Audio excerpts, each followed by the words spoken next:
Hello everybody, Dwayne Oliver here, Oliver Knives. I wanted to do a little video on showing you kind of how I make a leather sheath. It worked out good right now because I'm making 4 knives at one time, so I'm making 4 sheaths at one time. So this ain't necessarily the right way to do it. This is the way I do it.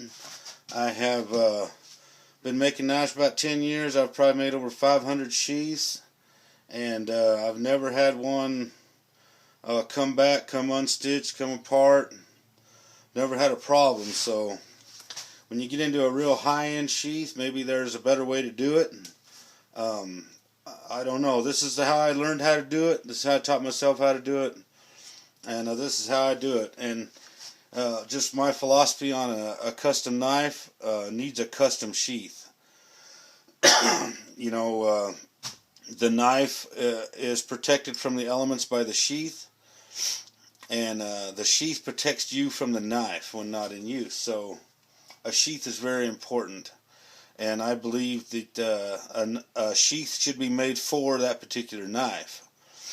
You could just buy a generic sheath and put a knife in it. It's not going to fit right. It's not going to hold the knife right. You're going to have a chance of losing it. I make each sheath for each knife. That way the sheath is made for that knife, and the knife's going to fit right, and it's going to look good too. So that's all. I'll get off my soapbox there. So we start out with a piece of leather, and I'll take and just lay the knife out.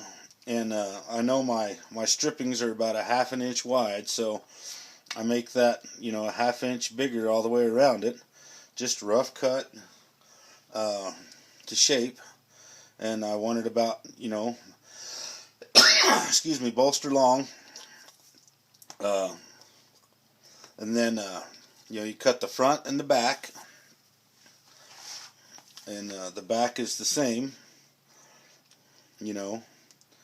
and then after you cut those out, then you cut your belt loops out, and you get them to where they fit. This is the way some customers like them to ride higher, and you'd put the loop farther down. Some customers want to ride lower, and you'd put the loop higher out this way to keep it riding properly. This guy just said, just make them fit right, and so that's the way I like them. That's why I like my knife to ride. So that's how I'm making these. Like I said, you want to cut your loop out and make it that long, and then I skive the edges so they flow together, and I figured a neat way to do that on my bench grinder, or on my belt grinder here. I have a flat grinder as well, a disc grinder rather, and I took me a block of wood, and it has an angle on the end right here on the face, so I can skive the edge, and you can do it with a knife. It's a lot of work to me. The grinder works great. So this is how I do it. You can just stick it in there, push on it with the blocks.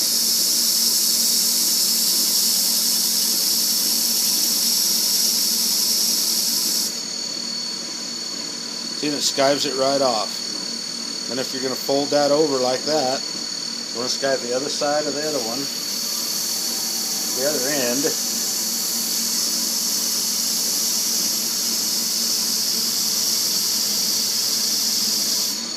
Try to speed that up a little bit. Then it's skived together like that. And you have one on one side, one on the other side. When you sew it down, it's going to sew down nice and flat like that. So that's how I skive the end right here. Get it to fit together well. Okay, and then after you get it skived, I always do the inside of my edges here and the outside with the little taper tool, whatever the thing's called. Kind of cuts an edge on it, and then I glue them on. Okay. And then I used Barge Glue for years. Now they've changed. My guy in town has, and he's got this Masters just all-purpose cement. Works great. It's a little bit thinner than Barge. It seems to work real well. I haven't had any trouble with it. On the front, if you want to do tooling on the front of your sheath, you know, now's the time to do it because it's flat. You don't have anything else on it, and you can do your tooling. So what I did was with my edging tool, just made a slight mark. If you can see this, I made a slight mark around it with the thing, just a little scratch, so I could tell kind of where my welt was going to be setting in here. You know, to where I know where the edge to put my tooling on the edge here. And then I went ahead and tooled them, and I did all 4 of them all at once. And you know, I did this. It's nice. Got some little elk tracks across the front of it there. That's not a tool you can buy. I made those tools. And then just a very generic background, looks like kind of like leaves. The big key is you need to let these dry. After you tool them, lay them out in the sun, whatever, just lay them on the bench, but leave them dry for a whole day. They need to be good and dry before you start doing anything else with them. Otherwise, you will mash out your pattern in your tooling. Like I said, I'm just speaking from experience. Maybe there's a better way to do it. I don't know. Okay, so once you get it all tooled and it's all dry, then I put my barge cement around the edge. You can see it on there. And I pre-cut these welts, and then I just put it on there. Get started out right here. Get messed up.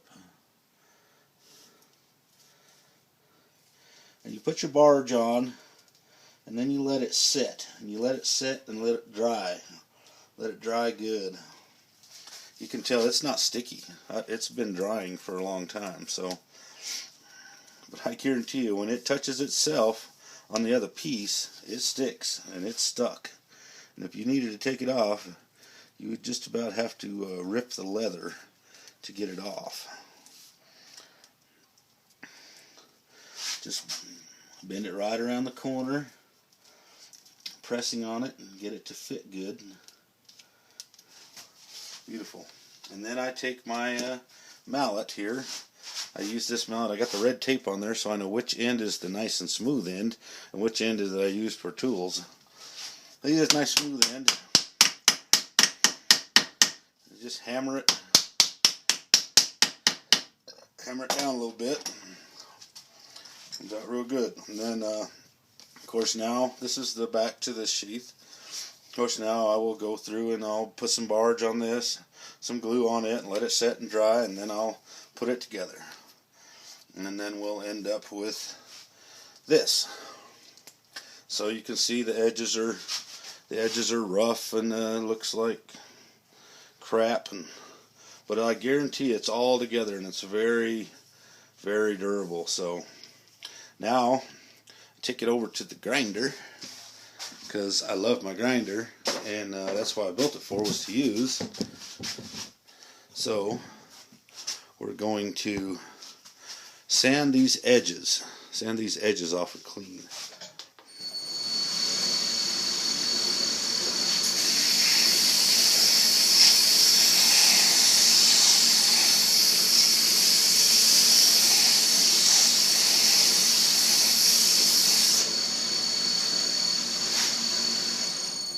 Okay, I'm using this is a 36 grit belt. It's a very heavy belt. It moves a lot of material fast, but if you don't want it turning too fast, because it will burn it. You see that's almost too fast, because it's almost burning it right there. So if your wheel's turning too fast, it'll burn it, and you don't want that burnt look in there. So of course you can sand it off later, but you just get it, just get all of the all 3 layers of it even, to where they're, not one's not sticking out any more than the other one. And then and you end up with this. So see, the edges are, everything's nice and even. Everything's nice and even here around the edges, and I just did on 36. I didn't go any farther than that right now. Then you take your edging tool and you edge. This is, or rather, the stitch marker that marks where you put your stitches at, and you'll mark all the way around it with that, and it cuts a little groove in there where the stitches can lay down in the surface, so they're not sticking out to get rubbed, so it doesn't get rubbed as you're like a coat over the top of it would rub the touch of those stitches and wear them off. But if you set them down in there just a little bit, it makes them last a lot longer. So then I use I think this is a number 5 tool here, and then I mark them all the way around. It just spaces the stitches so they're nice and evenly spaced. Go all the way around, and then I kind of have a hard time seeing them, the little dimples it makes, so I take a pencil and just give it a little spin in each little mark, and then it marks it out where you can very nicely see where the holes are supposed to go. Then we'll go over here to the drill press. This is a key a lot of guys don't think about how it works. Thinking of those old awls where you have to push it through, and that works if you're a He-Man. You got a lot of them needles, you can do it that way, but I don't. I use a drill press, and with a standard needle, for sewing, I use that bit is a 073, and you'll see here in a minute it works great. So let's drill some holes. Maybe my arm won't be right in the dadgum way here. The key to this is you have to have the sheath very flat, so that way when you get to the other side, there'll be a nice straight row. And I always drill from the front of the sheath because it kind of messes up the back. You'll see here in just a second.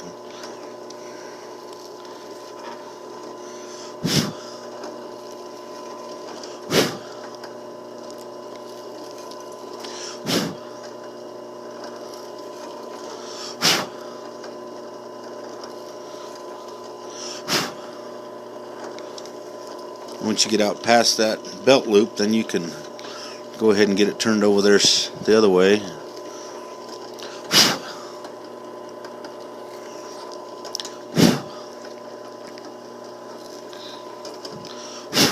Like I said, the key is keeping it flat. So you go and drill all the way around it, and then see how it kind of puckers up the back, is where they poked out of there. It's kind of puckered out. Well, that's okay, because as long as you kept it nice and flat when you did it, then you can take your line marking tool, your edge, and put it right there, and it'll cut all those little nasties right off of there, and it'll leave a nice little edge to put underneath, to put the stitches down in there.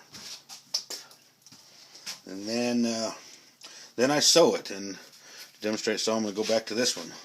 So again, as I said, you want to make sure that you do that everywhere, even on the inside right here. And this is one is almost the most important one, because the knife is going to be going in and out of the sheath like this, and you don't want the guy to, for that tip to catch a thread and cut it. So I put these ones are fairly deep. I go over these probably 2 or 3 times. You don't want to go all the way through your leather, but get it plenty deep to where when those stitches are done, they're underneath the surface, and you can see that these are. I mean, they didn't. The knife goes right by them; it doesn't catch, so they're underneath the surface of the leather. And here's my just a standard leather sewing needle. got a big eye in it. I use this wax covered yellow string to make it different colors. There's some black. It's a little bit different, the black is. This yellow is more of a natural kind of stuff. Make sure you're catching this. So I start from the back, and that size of needle seems like I have to pull them through with a pair of pliers, and to me that's okay, because you could use a bigger bit, but it's and it's going to leave a bigger hole, of course, and it's not going to look as nice when you're done. You keep the holes nice and small. It's not hard to just pull it through there. Pull them good and tight. Just go all the way around.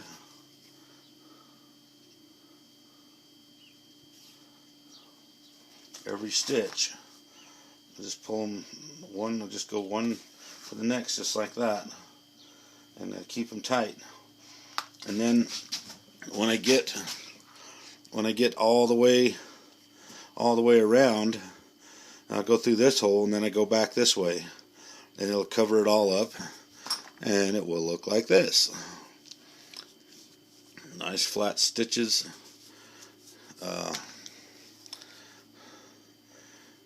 You know, so that's, and then then, like I said, when you're done sewing it all the way around, you do the same thing, and I burn those ends. I just leave about like that much sticking out of it, snip it off, burn it with a lighter, and they kind of bubble up there, and then I just press them with my thumb till it spreads them out. As long as you pull them good and tight before you cut them off, spread it out, it can't go back through the hole, it'll never come unstitched. As long as the stitch doesn't get cut or sticking out too far and it gets worn off. You know, these are important back here too, because this is riding on the hip of your pants. So you want to keep them deep. And then when I get done sewing it, then I'll sand it. I'll sand all these edges. I'll sand it clear down to about 320 on the belt sander. I'll get these all really smooth and really nice, and then I'll wet form it. And by wet forming, I mean I get the whole thing wet, like really wet. And I don't want to try and stuff this in there because it's not sewed yet, but it will fit. You know, there's a little room in there, so just get it wet to where it's good and wet inside and out. You gotta peel that open, shove the knife in there, and get it fitting right. That's why my knives aren't sharp yet. It's because I gotta make the sheath for them. So then I'll wet form it, shove the knife down in there, get it fitting really nice around that bolster, and then I'll let it set. Of course, I will oil the hootenanny out of these blades so they don't rust while they're in there, and just let it set and let it dry quite a while, probably several hours with the knife in it. Then I'll take it out, take the knife out, and just hang them up. You should just hang them up here on the shelf and let them dry. Once they're good and dry, like the next day, I will take and go over them again with the sander, 320 or 400, and then after I sand them and they're all nice and pretty, then I'll dye them.